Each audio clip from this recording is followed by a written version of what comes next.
असदुद्दीन ओवैसी का ख्वाब यह है कि एक दिन आएगा इस देश में इंशाअल्लाह ताला, शायद हम और आप नहीं रहेंगे, पर देखना एक हिजाब पहनने वाली बेटी इस देश की वजीर आजम बनेगी इंशाअल्लाह ताला। जी, आपसे मैं यहाँ पर सवाल पूछना चाहूंगा इसको लेकर। देखिए, आपकी पार्टी अभी नई नई पार्टी है, 2 साल पुरानी है, चुनाव आप लड़ते हैं, आपकी पार्टी जीतती है, मेयर आपका बनता है, लेकिन उसका क्रेडिट AIMIM बाहर वहां पर ले रही है कि देखिए हमने कहा था बुरखे वाली मेयर बनेगी और वो बन गई।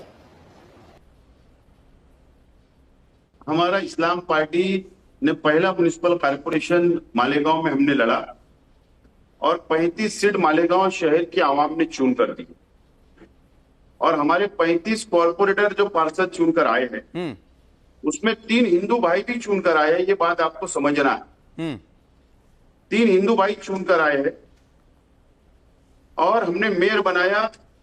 इस पे राजनीति या सियासत नहीं होना चाहिए कि कौन बुर्का पहनता है, कौन हिजाब पहनता है।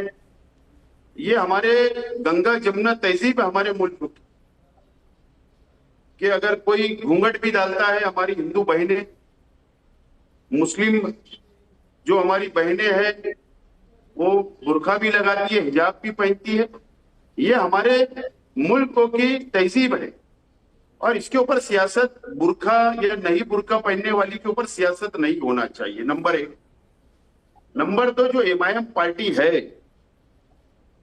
जो MIM पार्टी है वो इसका क्रेडिट लेना नहीं चाहिए, क्योंकि MIM को कोई भी हक नहीं है कि इस्लाम पार्टी का मेयर, जो मेयर बनी है नसरीन शेख, वो बुर्का पहनती है और वो क्रेडिट ले रहे हैं। उनको कोई हक नहीं बनता। उसकी बुनियादी वजह यह है कि MIM की पूरी कोशिश थी कि महाराष्ट्र में और मालेगांव शहर